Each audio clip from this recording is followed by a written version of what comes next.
Assalamu alaikum wa rahmatullahi wa barakatuhu. Welcome, children, to your Seerah time. And today we continue with the Battle of Uhud. The fight begins.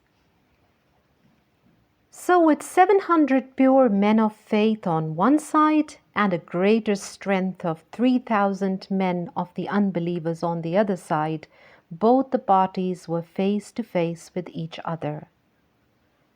The first fighter was the standard bearer, that is the flag bearer, Talha bin Abi Talha. He was known as one of the bravest men from among the Quraysh fighters. He came forward riding a camel and opened the challenge for a duel fight. Az-Zubayr bin al-Awam radiyallahu anhu advanced bravely and fell on him, pulling him down, fighting, and then killing him. Prophet Muhammad sallallahu alaihi wasallam was amazed with Zubair's courage. One after the other, then the next and the next, all the standard bearers came to save the standard, but all 10 were killed by different Sahabas like Hamza radiyallahu anhu, Ali radiyallahu anhu, and Abu Dujana radiyallahu anhu. 5 of these men who were killed belonged to the same house of the Quraysh, and 5 other fighters were of Bani Abduddar, and they were all killed. This was a frightful scene to see. Finally, the standard flag fell to the ground, and bitter fighting started everywhere. The faithful Muslims fought back with all their power. Many kuffar were killed. Abu Dujana, wearing the red band, radiyallahu anhu, came forward, fighting with Prophet Muhammad sallallahu alaihi wasallam's sword. He killed all the idolaters that stood in his way, bringing a lot of harm to the enemy's side. Hamza bin Abdul Muttalib radiyallahu anhu was carrying on his tremendous acts of bravery continuously. Hind had hired a slave to kill Hamza radiyallahu anhu only. So this slave, Washi, kept focusing on his target till he got his opportunity, and he killed Hamza radiyallahu anhu with a spear. This became a big loss for the Muslims and a grief for Prophet Muhammad sallallahu alaihi wasallam. One day, even all these pagans would feel the grief of what they had done. Hamza radiyallahu anhu, however, became an unforgettable shaheed, a martyr who became one of those who live and never die. Another young Sahaba, fearless of death, had joined the battle after getting married a day before. But all these highest level of Muslims to ever live on this earth were ready to participate in this battle with all their heart, soul, and body. He too got Shahada and became a martyr. The squad of archers on the mountains were so amazing. Mashallah, they had an upper hand in controlling the horsemen who tried to come towards the Muslims.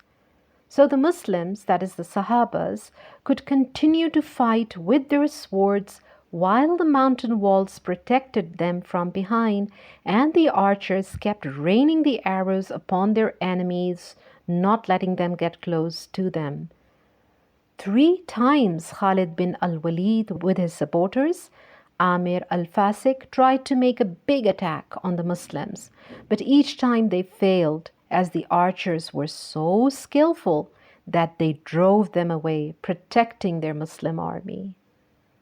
The pagans now started sensing a difficult situation.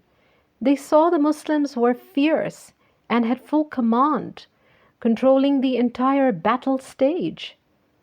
Their women in the battlefield could see their men being killed. They could see their side was running.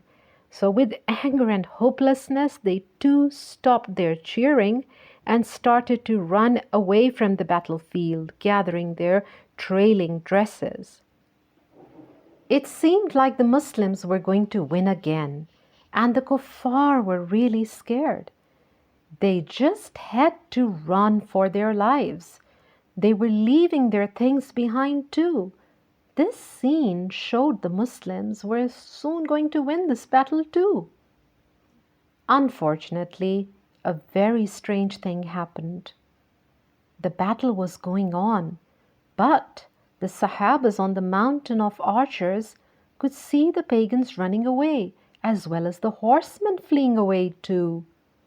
So at that moment, some of the Sahabas forgot about Prophet Muhammad ﷺ's instruction and decided to make their way down from the hills.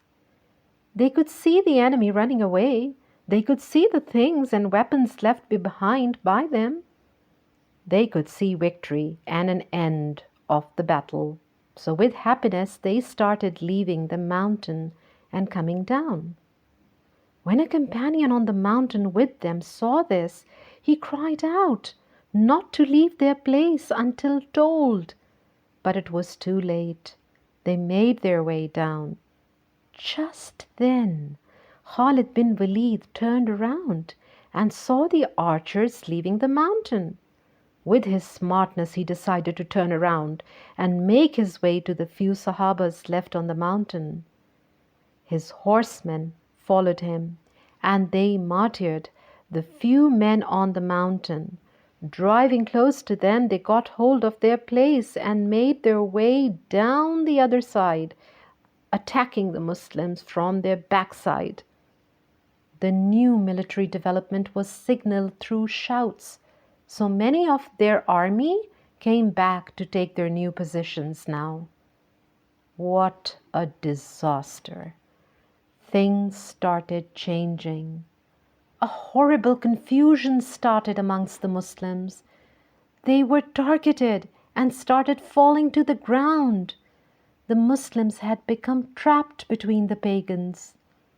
A pagan woman rushed to pick their flag and hold the standard up, so many of their people started gathering under it. Prophet Muhammad ﷺ was amongst 9 close Sahabas, stuck in a very difficult situation. Prophet Muhammad ﷺ could run and save his life, or then continue fighting with the few Sahabas with him. Prophet Muhammad ﷺ made a courageous decision to fight along with his few Sahabas, and Prophet Muhammad ﷺ tried to get his people together. We will continue from here next time and see how that happens, inshallah. Assalamu alaikum wa rahmatullahi wa barakatuhu.